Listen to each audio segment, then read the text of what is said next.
Nick Kindelsperger is a Chicago Tribune food critic and has written about food and dining for the Chicago Tribune since 2016. You can often find him around the city, eating a questionable number of meals for research purposes. Previously, he's written for Epicurious, Serious Eats, Grub Street, New York Magazine, and the Washington Post. Louisa Chu is a Chicago Tribune food critic and co-host of the Chewing podcast. Born in Hong Kong, raised in Chicago, she lived in Los Angeles and Paris, where she graduated from Le Cordon Bleu. She trained at El Bulli in Spain and cooked in Alaska. Previously, she was a correspondent for Gourmet magazine and a fixer for Anthony Bourdain. Welcome, Louisa and Nick. Thanks so much for joining us tonight. Now I'd like to turn it over to Roz from Vernon Area Public Library, Nick and Louisa. Thank you. Hi, everyone. Thank you for joining us tonight.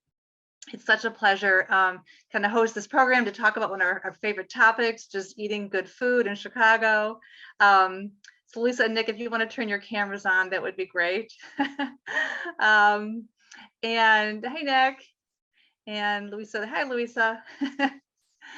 So we're just going to get started. We're going to talk about all kinds of fun topics related to your jobs. First, I just want to talk a little bit about yourselves. Beth gave us a little your short bio, but Nick, I just wanted to ask you a little bit. I know you wrote for a variety of publications before coming to the Tribune, and what brought you to Chicago and ended up landing this job at the Tribune?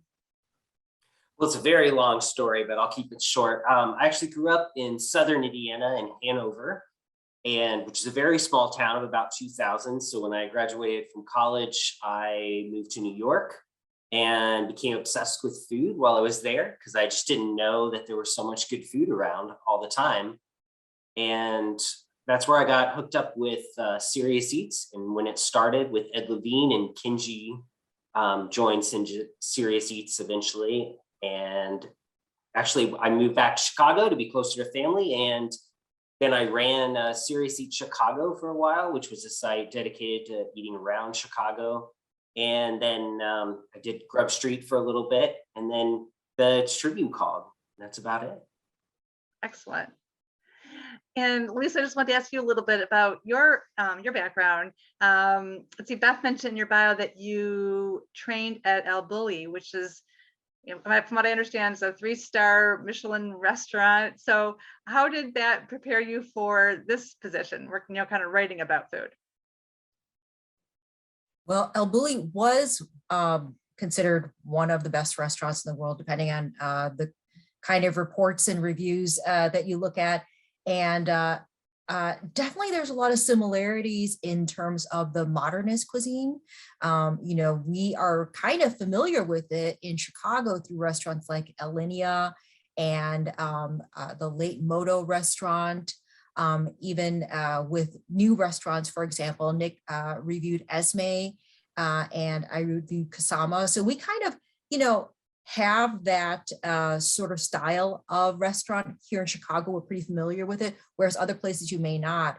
And in terms of actually working there and cooking there, I think that having that sort of sense of adventure really was a good training ground, because even though that was, in terms of food, in terms of drink, very creative and inventive, it was one place, and with a lot of people that came here, went there. And so similarly here in Chicago, we are one place that has so many different influences from around the world. So that certainly helped in having that sort of language and training for the kinds of cuisine that, we consider some of the best here right now in Chicago. And so I have to ask, just really, I'm sure people must ask you about this when they read about in your bio, but you mentioned that you were a fixer for Anthony Bourdain, and what does that mean exactly? Like, what was that like? That was, that's one of those terms which is used for, various things, but it's kind of like a catch-all term for somebody who, like, you got a problem and they fix it. And so typically what I did for Tony and the production was to scout locations, to find subjects, to interview them, basically if we had an idea of the kind of, if for Chicago specifically, when Tony first came to do his, his shows that I worked with him on, he knew, for example, that he wanted to go to Hot Dogs, the dearly departed, late lamented hot dog sausage superstore. And so, so I set that up. And then he had he had ideas about some other kinds of places, and I would find that. And then also I'd come up with ideas, like, for example, we went to Fat Johnny's for the mother-in-law, which is this Chicago style tamale and chili in a hot dog dressed like a Chicago style hot dog. And so, it's kind of working to figure out a lot of different things about what would make good TV. That sounds like it must have been pretty interesting and fun. A lot of fun. Let's see. So I want to talk a little bit about kind of what's happening at the Chicago Tribune right now. So let's see, Phil Vitale, who was a longtime food critic at the Tribune. I think he was there for about 30 years, I believe. Retired maybe, has it been a year or 2 years? How long has it been? Just last year. Just Actually, last year? Phil, Okay. was with the Trib for about 40 years, but was critic for about 30. And so I'm just kind of curious. I mean, he obviously had, we all loved reading his reviews and had this wonderful reputation. And I'm just kind of curious, when the two of you had the opportunity to become the food critics for the Tribune, what was your vision? How did you want to I'm sure you wanted to mix things up a little bit and put your own impression on things. So how did you want to, what direction did you want to take things? Well, there was no invitation to become the food critics. Louisa and I actually fought very hard to become the next critics. We decided that we had a very clear idea of what we wanted to do, and the Tribune wasn't quite sure if they were going to continue having food critics at that time. So we had to make a very clear stance about what we wanted to do. And, the biggest thing is that we wanted to expand the region that we would try to cover and explore restaurants, both downtown and neighborhood restaurants, that we thought were deserving of in-depth, research-driven reviews. And so we weren't quite sure if it was going to work out for a few months there. There's a lot of the turbulent times at the Tribune. A lot of people that have been there for a long time have left. And so we just, I don't know, Louisa, you can talk to this, but I mean, we had a lot of discussions about things that we were trying to accomplish. Yeah, I mean, it was, turbulence at the Trib, around the Trib. I mean, again, this was beginning of last year, towards the end of the year before, and we kind of all didn't know what was happening at the Trib or the world, kind of sort of like we are right now, throwback. And, but yeah, Nick is right. It's like we were at a point where, the Trib wasn't sure if we should have food critics and then what that would be. And, but we knew that the kind of work that we had been doing for the past few years as food reporters, and also because we had reviewed some restaurants too, we wanted to expand on that. And that it was, as much as we appreciate, and again, I trained in fancy French restaurants. I love fancy French restaurants, but we need to review more than fancy French restaurants, and fans of Nick know that he puts in the miles and the work for all different kinds of restaurants. And, and so we knew that it was going to be that kind of restaurant in the city and the suburbs. We love the suburbs too. We go everywhere.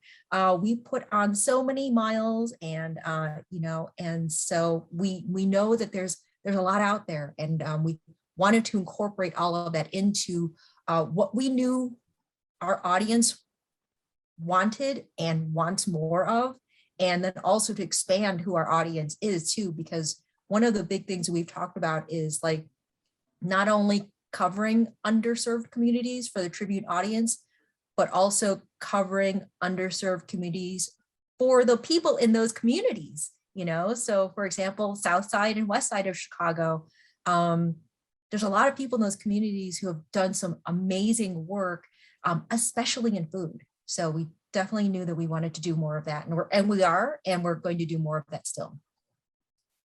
So I just want to make sure everyone, it's kind of a basic question, but I want to make sure everybody who's listening kind of knows when and where to find your work. So can you just tell us kind of what days and what section we would find your articles? And that includes both reviews and more like feature type stories. We can find everything on chicagotribune.com on the dining section. In print, I believe we're every Wednesday now. Is that right, Louisa? I'm getting a guess. Yeah. And oftentimes our reviews are posted online on Mondays, usually early in the day. And so that's sort of the schedule, but things are a little more flexible these days. So we're trying to just roll with it, but that way in our library world too. Things are definitely more flexible. I would say 95% of the time, that's how you'll find us. Yeah. Okay. And then also sometimes our stories, come up on Sundays to, food and travel, for example. And it's very fluid because, as we all know, you can find pretty much anything online now, but people really still love print. So because there's two of you and there are two critics. So tell us the benefit of having two people in this role instead of the model before with Phil, where it was one. And also, do you ever consider reviewing a restaurant together to get like a he, she kind of point of view? You want to go for it, Louisa, or you got it? You go first. Okay. You're talking. So let's see. I talked first, so then it's me. I'm tagged. So yeah, Louisa and I have talked about reviewing restaurants together, and we're going to do that more once the pandemic slowly calms down a little bit. But we actually did try to review one place together, and then we decided that we should not do that. It was when I decided to review Ed de Beths, which had just reopened after many a year. And, I knew the food wasn't great, but I just had such fond memories of it from when I was a kid.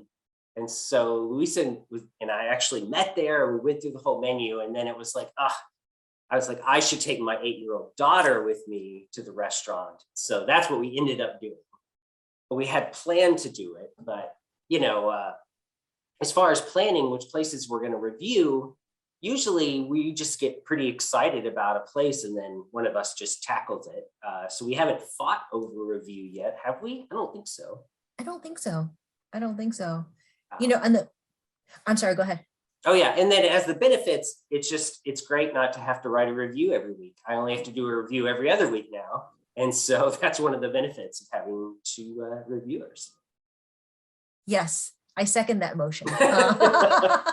As much as we appreciate the form of the review, there's also lots of other stuff that's happening in the food world in and around Chicago. And so, it takes a fair amount of time to actually, because we try to visit restaurants at least twice before we review them with a starred review. And I have mixed feelings about stars, but we'll get to that another time. Okay.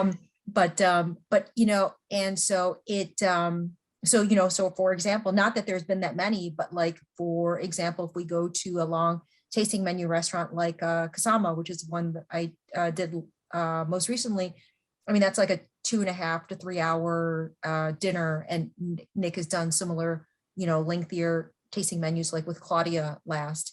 And so that's just a lot of time invested in that, not only, in that, but then also, we're all like suddenly covering things like health experts now too, there's so many changing rules and regulations, and when things pop up, open and close, for example, I try to write a column about that every other week.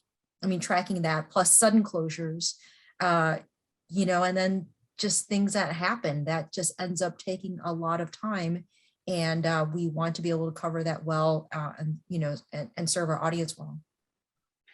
So I wanted to ask you, I know it was kind of a big deal a few years ago when Phil Vitale decided he wasn't going to visit restaurants anonymously any longer. He was going to let them know when he was dining there.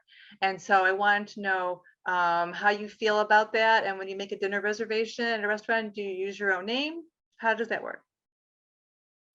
Yeah, so I don't use my name when I go to a restaurant, usually. I say usually now because everything's different because of the pandemic. And I just try to show up and be as anonymous. There are pictures of me out there. I feel okay with that because there were pictures of our last dining critic out way before he became unanonymous, I guess. And so it was an open secret that restaurants would know who he was. Some restaurants, many restaurants just simply don't care.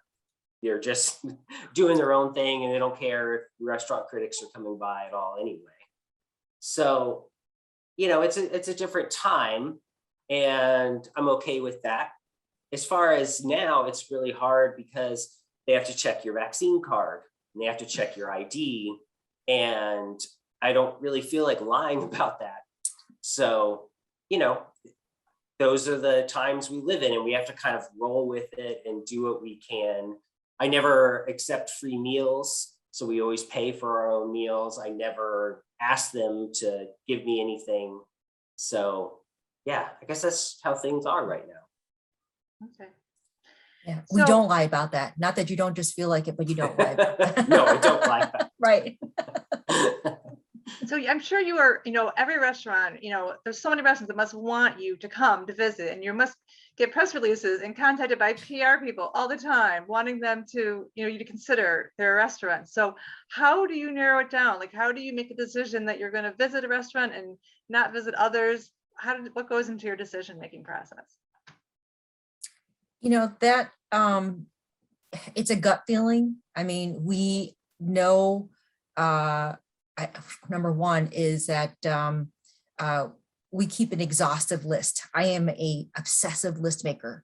And so I know, you know, who's opened when, where for the past, you know, like 2.5 years for sure, and have been tracking that. And then we just have a gut feeling about what is the kind of place that merits a review, you know, that should be reviewed. Not just for our own gut feeling, but probably that our audience is going to want to see reviewed. And then sometimes if there's a question about it, you know, we'll discuss it ahead of time and then we'll do an initial visit. If it's not something that is going to be a full-blown review, it might be used for something else.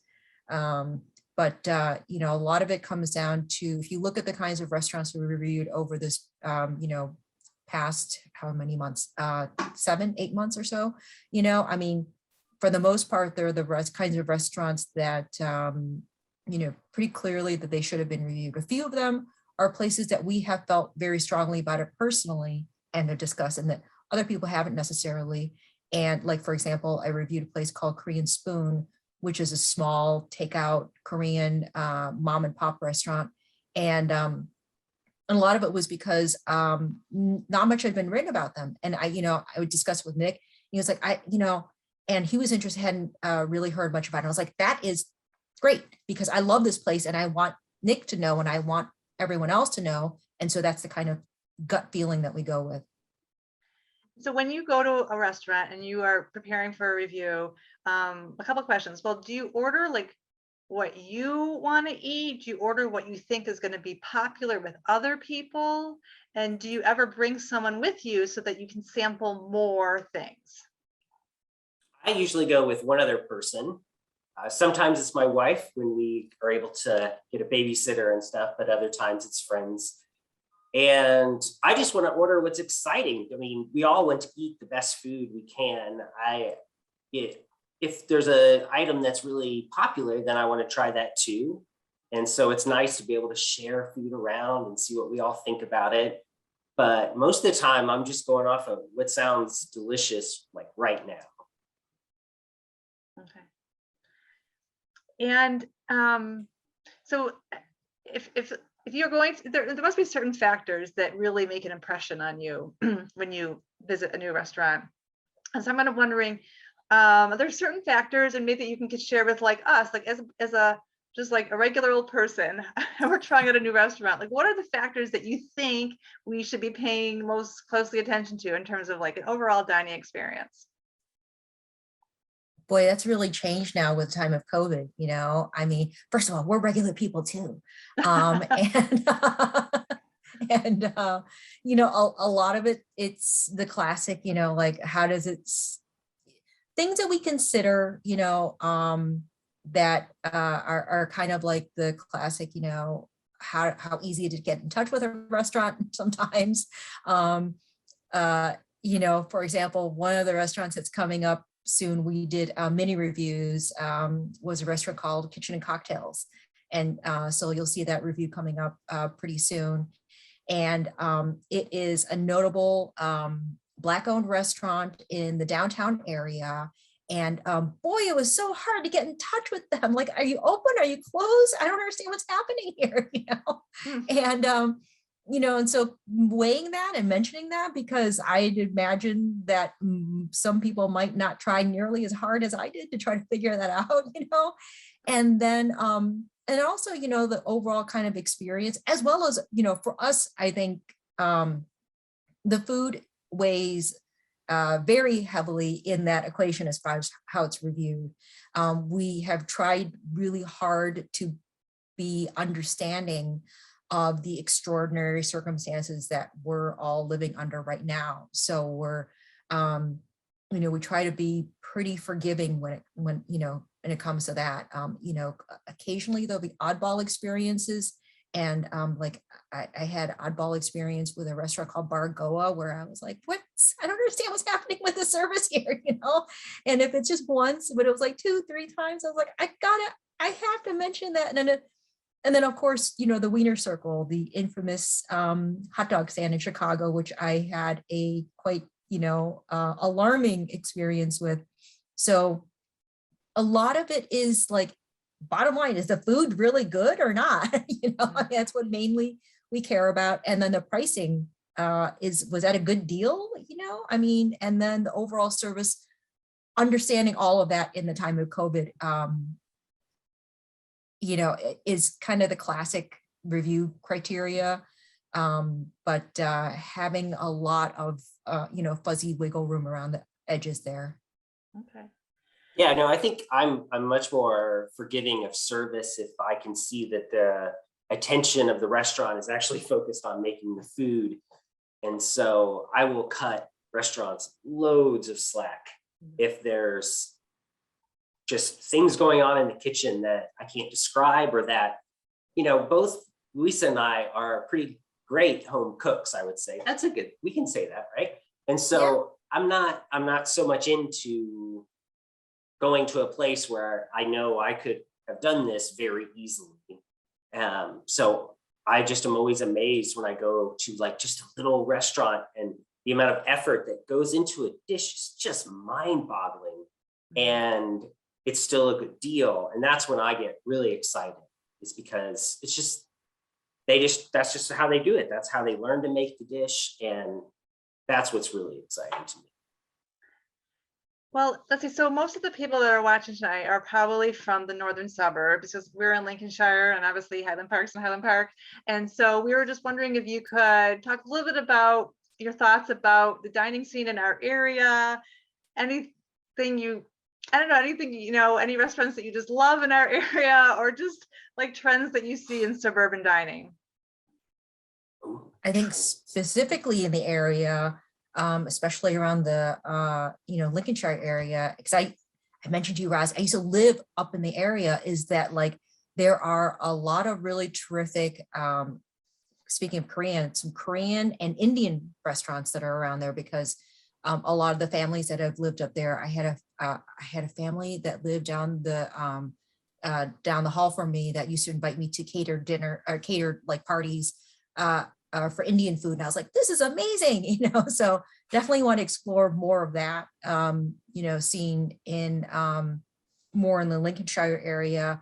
And then I think also around the Highland Park area, and a little bit farther north, there's like still some interesting little pockets, especially around like, around like pizza and hot dogs. There's like these kind of like favorite little mom and pop places that have really, done and survived so well. So, those are some of the, but I always like to say, but if you have hidden tips, please let us know. We always appreciate that. What I really love and if I'm ever in the area, is Mizrahi Grill. Mm. It's the falafel and then the shawarma that they have there. I mean, and their pita is so soft. It's just like a pillow that you can hold on to. That's one of my favorites in that area. And I actually, before this started, we were talking about Madame Zuzu's in Highland Park as well. And I was really impressed when I went there last. It's been a while, but on the more vegan, vegetarian route. So I guess you're right. Dining right now, I mean, COVID has just, turned the restaurant industry just upside down, and it's been so tough. And so I guess I'm kind of wondering, have you seen any innovations as a result of COVID from restaurants, and what have you been impressed by? I think one of the biggest game changers for a lot of restaurants was the to-go cocktails. In terms of survivability, restaurants that had been able to do that, I mean, they were making, I think the last I saw was like about 60% of the revenue. And it was so funny how that seemed to be like, no. And then suddenly it was like, here you go, here's your cocktail to go all garnished. I mean, you're not supposed to drink it, like on the street or in your car.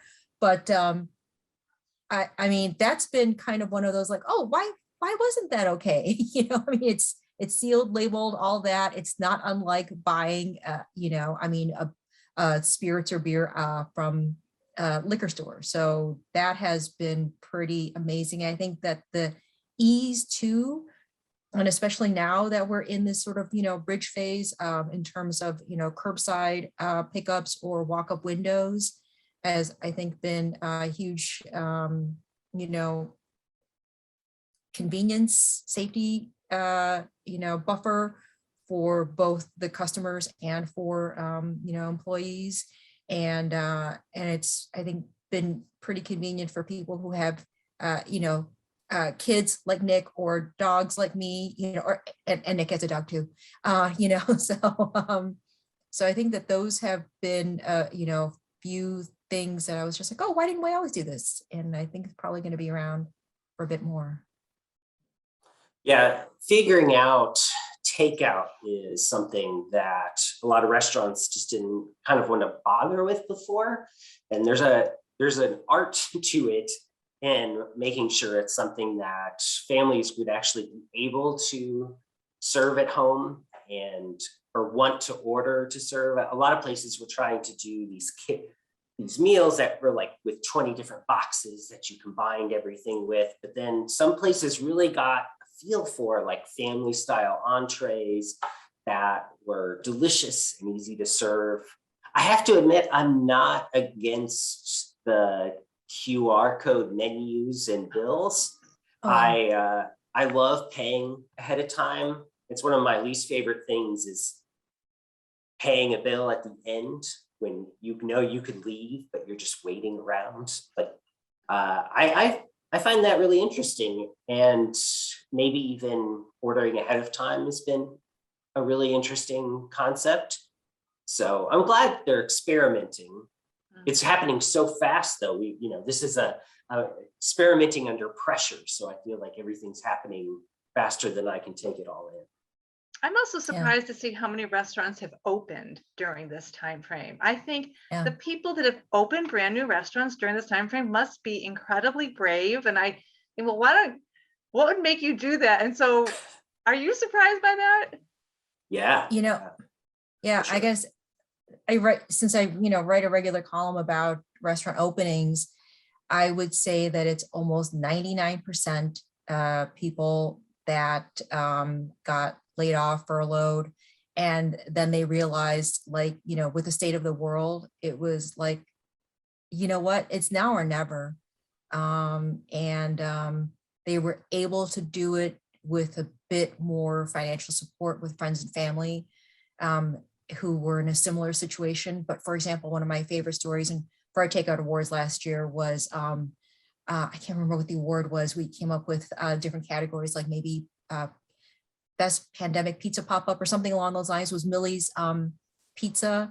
And it was, a lot of these are stories of people who had always thought they kind of wanted to do it.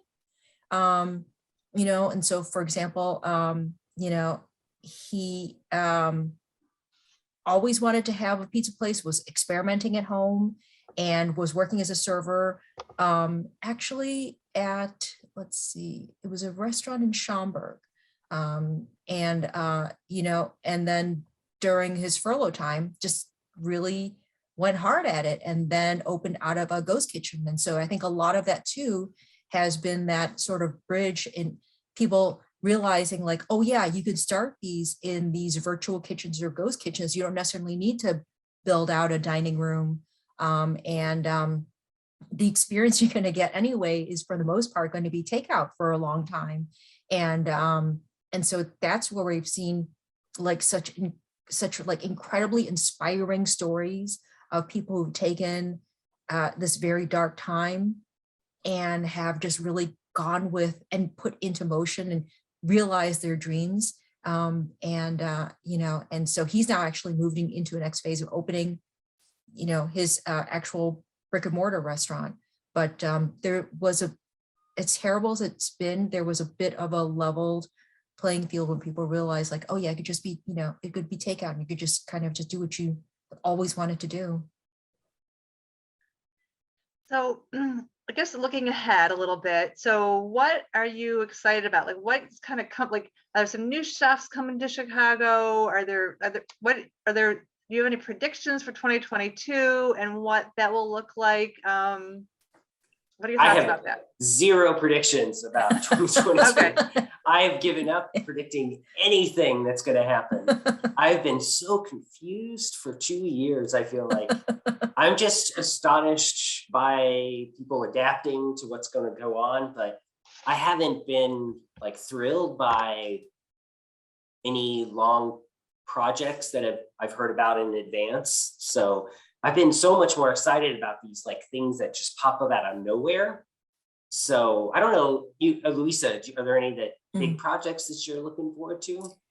You know, I think big projects or restaurant wise, I have not, I haven't, I don't know if you have, I don't think we've tried, like, for example, the new big, like Jose Andres and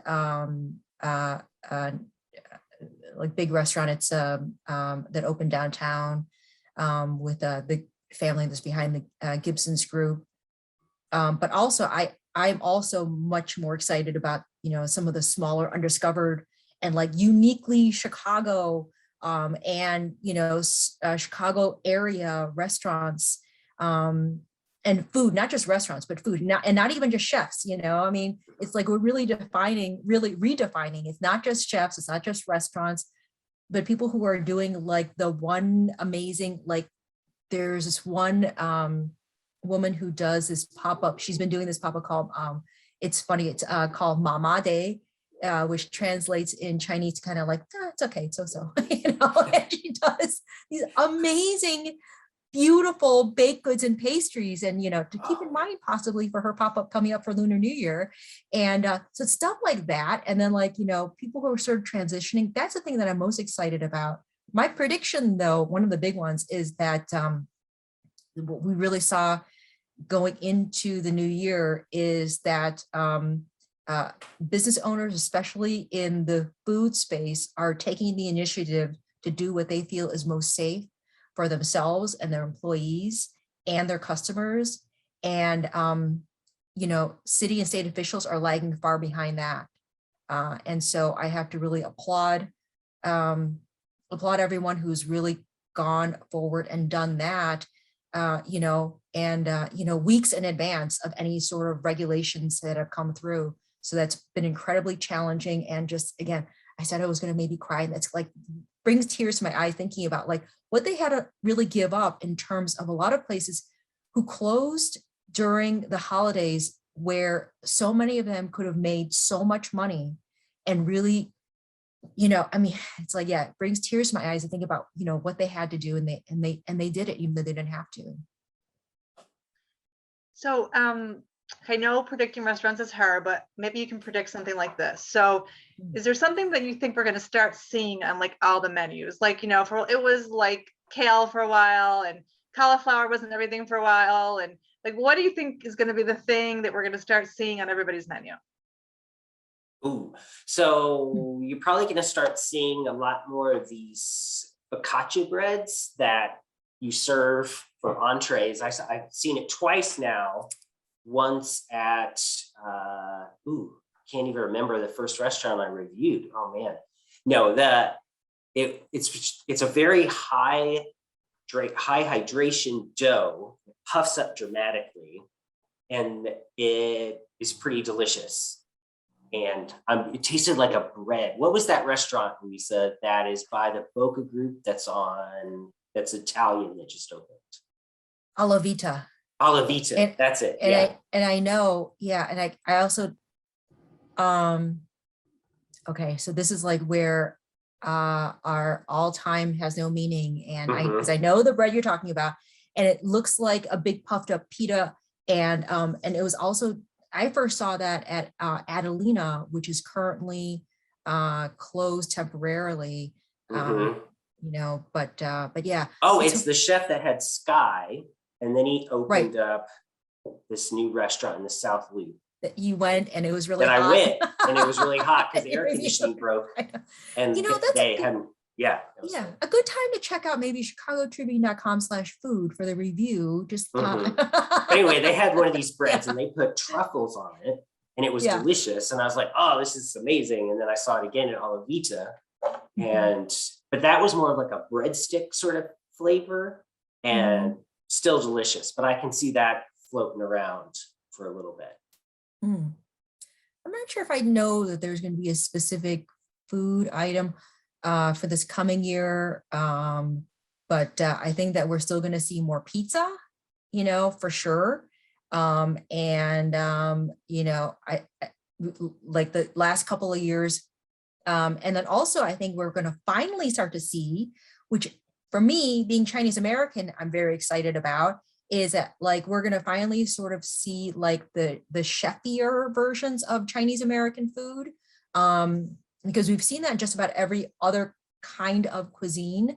And so I am a huge fan of like the old school, you know, Chinese American chop suey joints. I grew up working at my uncle's restaurant in Chicago. So I love like the egg foo young and all that sort of thing. And so I am hoping we're finally going to see some of that coming up. And I suspect that we will. There's a place that started as a pop-up called 9 Bar in Chicago's Chinatown. And they're opening their own restaurant coming up soon. The kids who started that, who came from the Moon Palace family. So fingers crossed. There's a couple. I know Nick. Yeah. And Three Little Pigs just opened up, and it's this guy doing a salt and pepper fried chicken sandwich. Just kind of blew my mind. But yeah, it's all these kids playing with the flavors that they grew up with. It's just fascinating. Yeah. So, do you have any tips for people who have tips for getting a reservation at a really hot restaurant? Like some restaurants you still can't get into. I know things are crazy right now, but there are. Any tips? What would you do? How do you get into a restaurant that seems to be like booked a month in advance or more?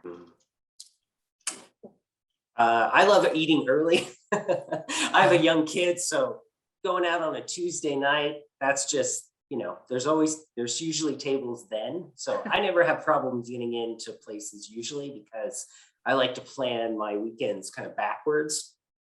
But as far as getting in on a night, you know,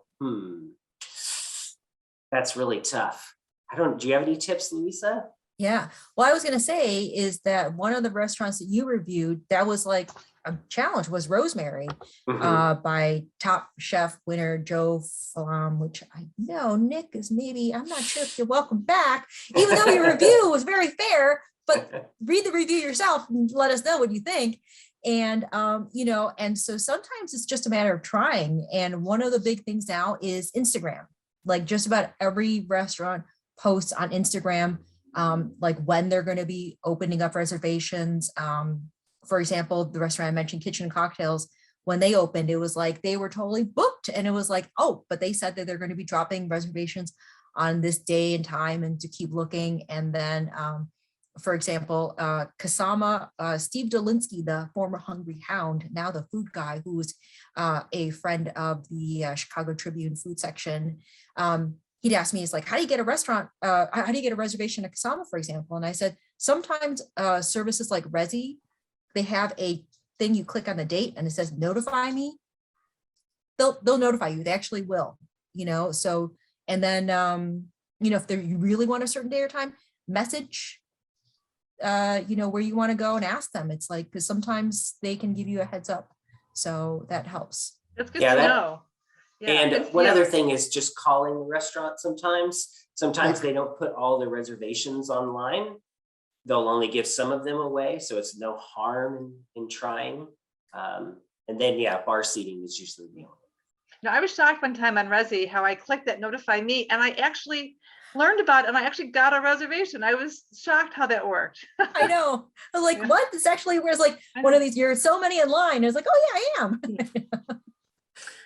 Okay, so we're going to do just kind of a lightning round of a few questions, and then we have some questions from people that are watching, so we'll get to those next. So lightning round, just quick questions. Okay, first one is favorite place to eat on your day off?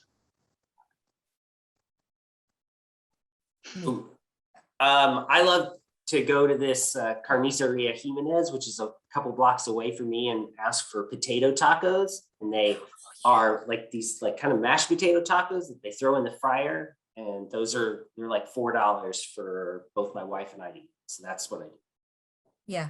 My favorite, I've eaten more from Chinese Kitchen in Chicago at the corner of Cicero and Addison. And I've gotten them to make what I like to call Mongolian broccoli. And so they stir fry broccoli, and it's in this sort of savory, spicy sauce over fried crispy rice noodles. And so that's kind of like my favorite. I love that. That sounds good. Yeah. Okay. What is currently the hottest restaurant in Chicago right now?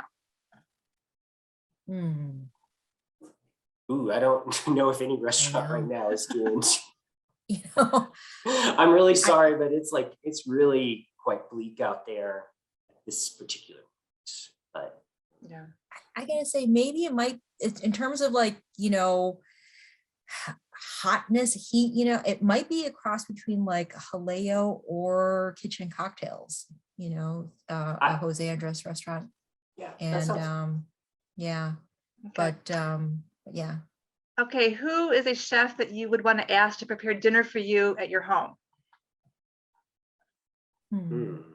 I would love Jonathan Zaragoza he's sort of getting ready to open a new restaurant. We don't know where, he won't tell me, but I'm trying to get it out of him. But his dad owns Birria Zaragoza on the south side, and they do this goat dish. And he's been staging at all these restaurants around both Chicago and all around Mexico. And I love Mexican food more than anything. So that's probably.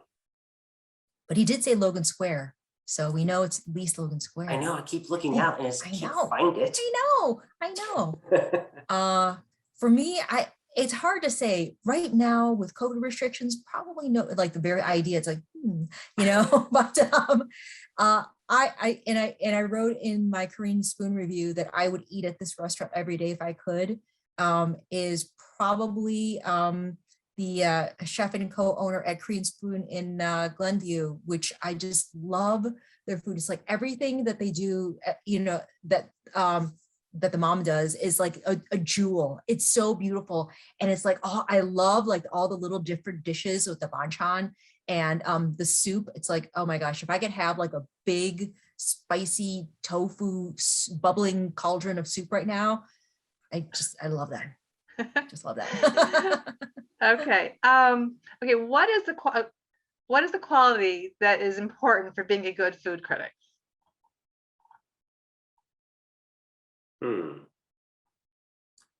Let's see.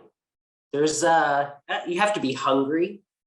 You gotta really want to eat a lot of food. I think that's a good start, maybe. Yeah. I think that's a good start. I think that the other part of it, which people kind of forget, is actually hopefully to be a fairly good writer, storyteller, which, that's the other part of it. People are always oh yeah, eating out. And it's yeah, that's just part of it. Eating out is easy. Although maybe sometimes it's not for everybody, because I think that the open-mindedness you know, should be there, and it's kind of a given, but not always. But I think to be like a fairly engaging storyteller is the other big part of it too. So do you have a favorite cooking show or podcast besides Chewing, which is Louisa's podcast, which we all like, but besides Chewing, do you have a favorite cooking show or podcast?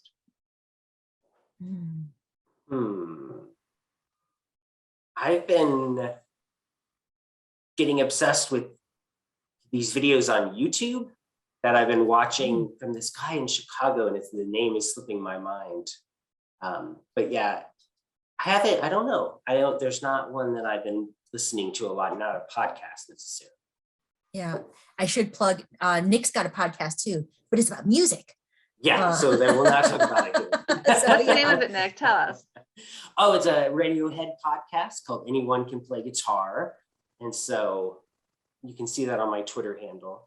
Okay, cool.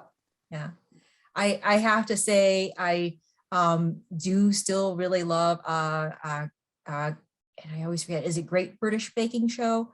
Oh yeah. But the early years, I haven't caught up with the most recent ones yet, because I love that kind of like, they're so helpful and so kind to each other. You know, I have not watched food TV for a very long time, because I don't really need that sort of stress that like a lot of them have sort of relied on. You know, it's like I lived it. Right. You know, as a chef, and you know, the manufactured kind of reality TV stuff, I'm just kind of like, you know, I don't need that, especially right now. So, but yeah. Yeah, my daughter really likes Nailed It, which is this thing where they try to do these things, and it makes me so nervous because I can see people making mistakes, and I just like get so frustrated because I can see it happening. Yeah. Well, let's see. So we have a bunch of questions from people that are watching. So we're going to get to these questions now. So let's see. We were talking about kind of, well, the question is, have you seen many chefy Italian beef variants? So someone taking Italian beef and escalating it. Nick did a story on that. Oh, I'm sorry, I missed it.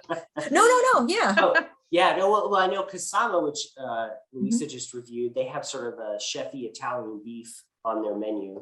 This is something that needs to happen more, and I think that it's coming finally. I know Izakaya Mita was doing a sort of teriyaki Italian beef thing, and so yeah, it's really hard to do an Italian beef. The economy of it is not quite happening anymore, because the beef prices have just gone up so much, but I love Italian beef. Yeah, which I gotta say is kind of ironic, is that, you know, because the Italian, you know, the origin story of the Italian beef was to take a cheap cut of beef, slice it really thin, and like make a, you know, big meal out of this, you know, a little bit of meat and a lot of bread and condiments. And so at Kasama, which was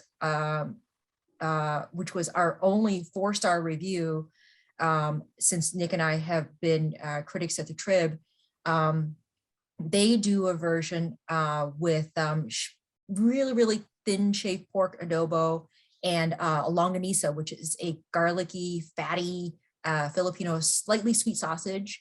And then he loads it with giardiniera, which I loved because we're big fans of giardiniera, and Nick did a story about giardiniera too. And then also what I loved was that it was automatically dipped. There wasn't an option. It was just like, no, this is a chefy prerogative. I'm going to dip this sandwich and you're going to, and I was like, yes, perfect. It was a perfect kind of a dip. So, so check out Nick's story, and that, yeah, we're probably going to see some more of that coming up too. This is a quick question. Someone wants to know if you can repeat the name of the restaurant in Glenview, Louisa, that you mentioned. Oh, Korean Spoon. Okay. Let's see. There's a question from someone who wants to know if you are going to a restaurant that features a food that's new to you, say it's Burmese, it's a cuisine that you're not familiar with. Apart from the taste, how do you know that it's authentic or appropriate and reflects really the culture that it's supposed to be?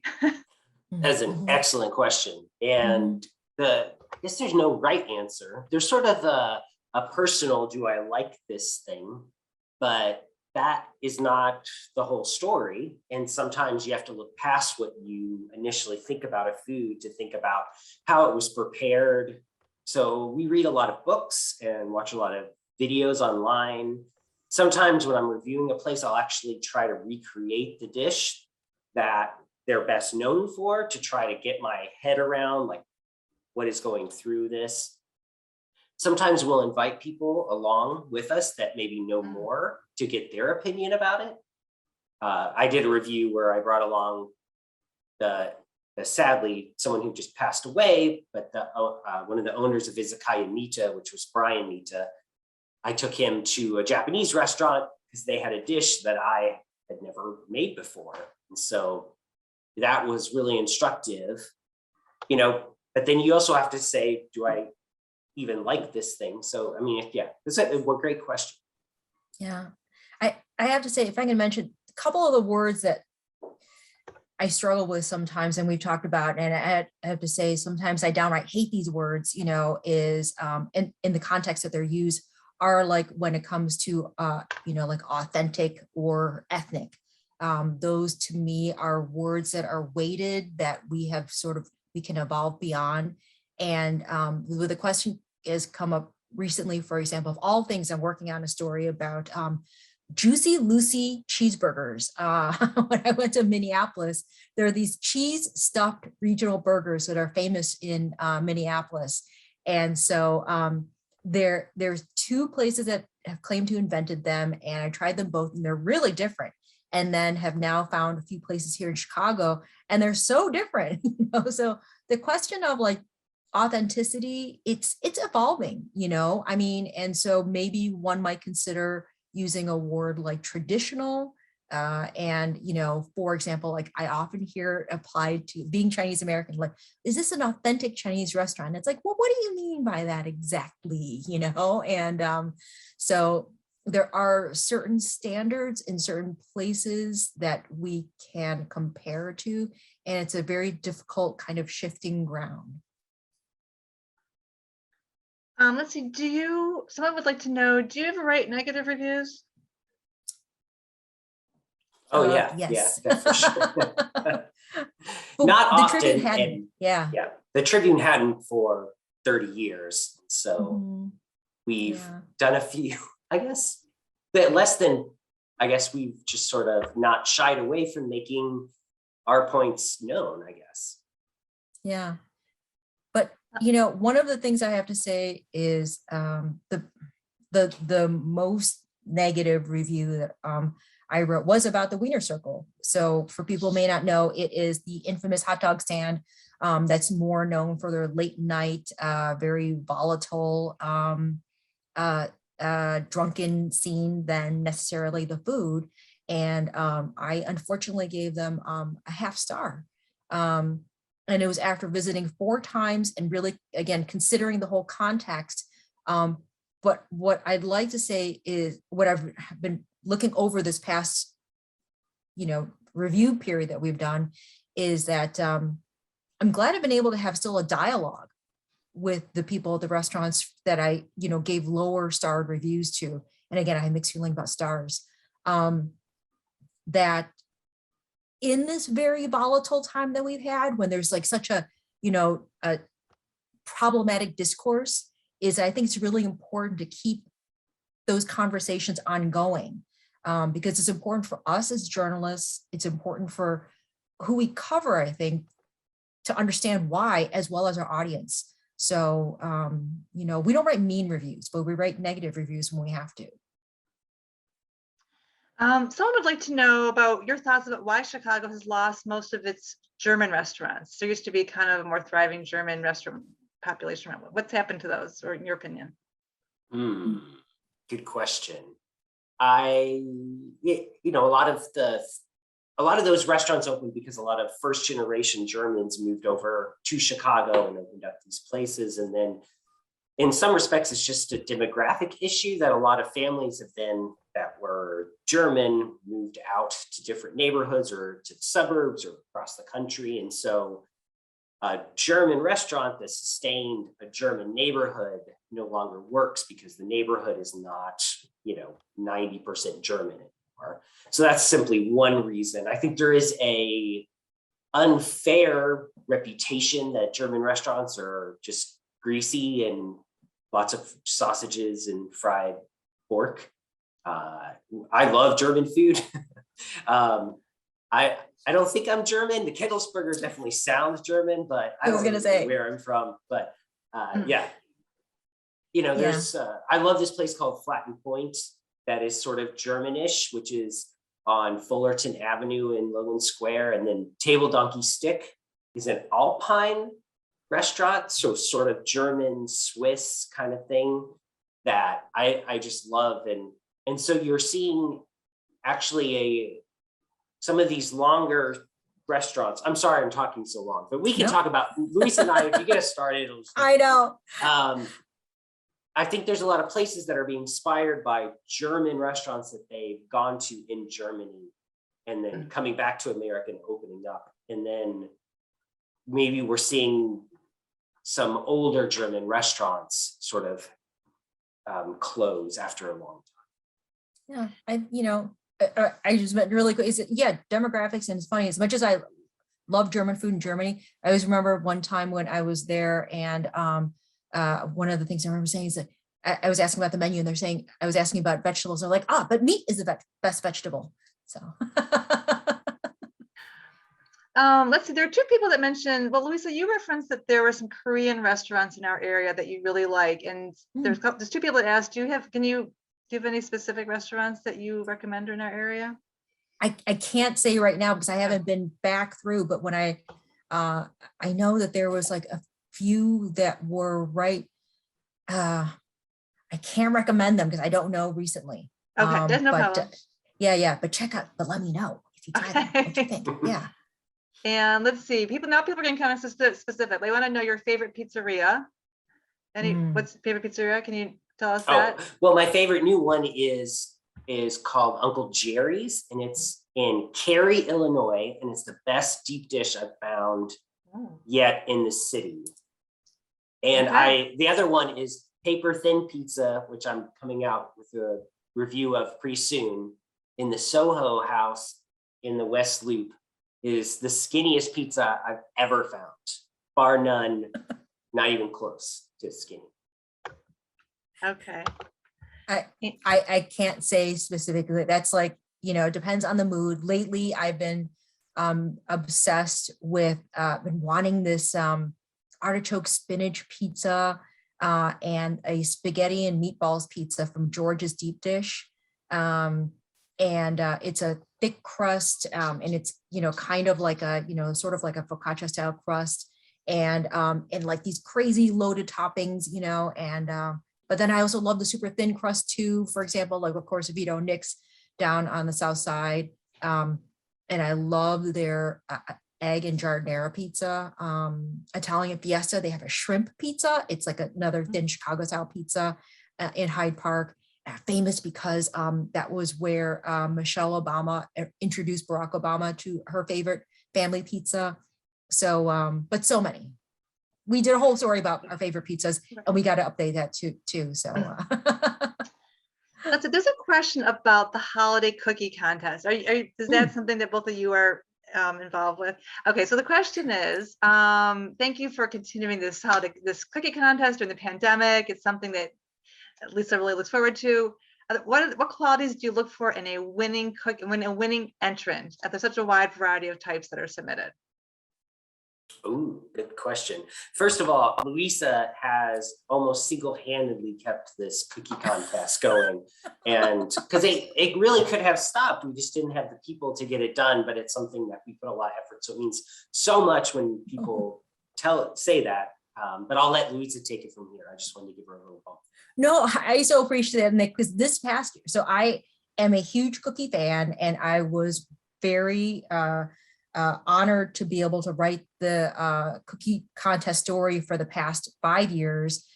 This past year, because I was out of town, I went up to Minneapolis to do a story about this restaurant there called Owamni, which is one of the first chefy indigenous foods restaurants in the world, really. I didn't get a chance to bake for it, but last year, was the first year where it was like, should we do it? How we're going to do it? Because in the past, cookie contestants baked their cookies and brought them in. Of course, we couldn't figure out how to do that. And so now we have the recipes online, they're voted on, and then they're now baked by people, journalists at the Trib. So what we look for is typically it's, part of it is like supposed to be the story and then like the, originality. It's bottom line, it's got to be a good tasting cookie, and now, since we are baking them, you're entrusting your recipe to the journalists who are baking them. So I would say that that's probably going to continue on. And so what we really look for is, I think, a cookie that ultimately is going to taste good, that really speaks to being like sort of a special occasion cookie. And quite frankly, I think for me, if you hit like a few key flavors and textures, like I still totally love and remember there was a white chocolate chunk, orange, and maybe a little bit of cinnamon cookie from a couple of years ago. Oh, I loved that cookie. It was like all the flavors of like Christmas potpourri, like in a really good way, and it's like delicious, delightful, buttery cookie. So, yeah. So, I mean, and keep them small. Don't get them too big. When they're too big, then you can't eat a number of different cookies. You can only eat one cookie. But if you keep them small, then you don't feel bad if you just keep going back, right? I don't have that problem, but Oh. Okay. All right. Well, anyhow, we went through lots of questions, and I think we're just going to wrap things up. But I just, want to thank you, both of you, for being with us tonight. It really was so much fun to talk with you and to hear your opinions on so many different things. So thank you so much for your time. Oh, thanks for Thank you having us. both. Thank you so much for having us. We really so appreciated it. And thank you everyone for joining us. Beth, it was great working with you again, of course. And we hope you have a nice evening. Again, this program is recorded, so we will have it up on the library YouTube channel, within a couple days, and we'll make sure that you know where to find it so that you can share it with other people in your life who might also find this topic very interesting. So, anyhow, have a good evening, everyone. Good night. Thanks everyone for joining. Thank you. Bye. Bye.